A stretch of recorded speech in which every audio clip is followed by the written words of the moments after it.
প্রায় ৩ মাস বন্ধ থাকার পর আবারও খোলা হলো আগরতলাস্থিত বাংলাদেশ সহকারী হাইকমিশন অফিস। শুরু হচ্ছে ভিসা পরিষেবা।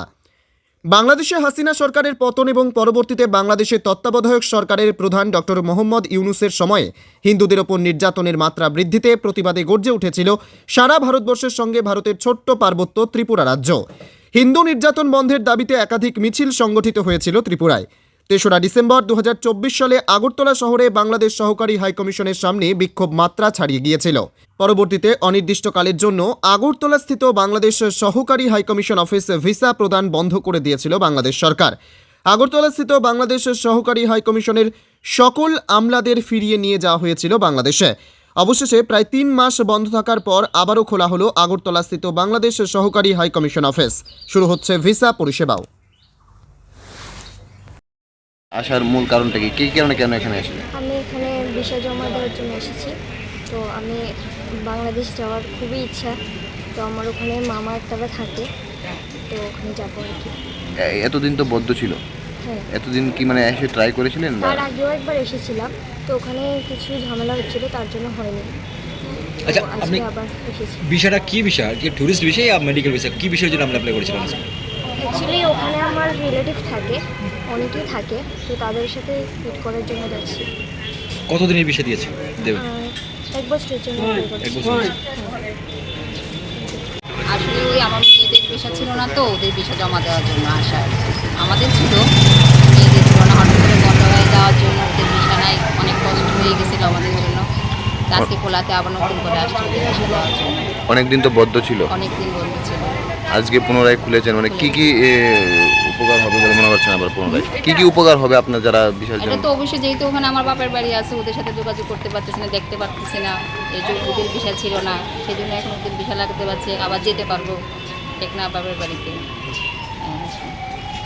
সব কিছু মিলিয়ে যোগাযোগ ওদের সাথে, ওদেশের সাথে, মানুষের সাথে দেখাশোনা অনেক ভালো একটা হয়েছে।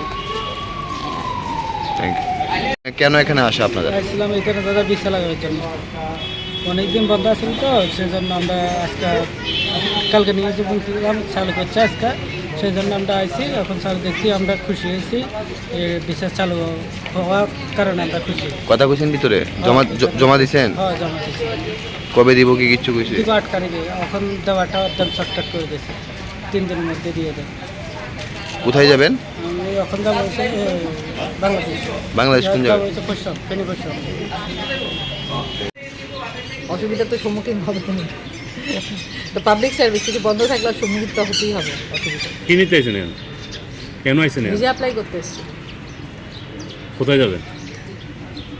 চান্দিনা, বাংলাদেশ। তো খুশি নি এখন আবার চালু হয়েছে বলে? ডেফিনেটলি। আপনার এখানে আসা অনেকদিন যাবত ভিসা কার্যকলাপ বন্ধ আছিল, আজকে অনেকদিন যাবত করে খোলা হয়েছে। আমরা ভিসা লওয়ার জন্য অফিসে আসলাম। অসংখ্য আনন্দ লাগলো যে আজকে আমরা এইগুলি ভিসা আমরা পেয়েছি। অনেক আনন্দ লাগছে। আমরা দেশ ভ্রমণ করবো এবং নিজের একটু স্বস্তি আইছে যে দেশের পরিস্থিতি বিশৃঙ্খলা থেকে আজকে আমরা এই সুন্দর একটা জীবনযাপন এবং খোলা আকাশের নিচে আমরা ঘুরতে পারতেছি।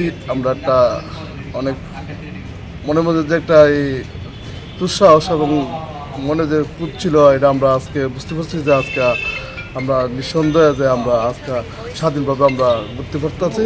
আমরা কই যাবেন আপনি?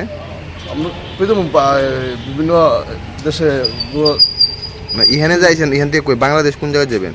বাংলাদেশ, চট্টগ্রাম, কক্সবাজার, তারপরে সিলেট, বিভিন্ন। আপনার নাম কি? আমার নাম স্বপন চন্দ্র দাস। Thank you.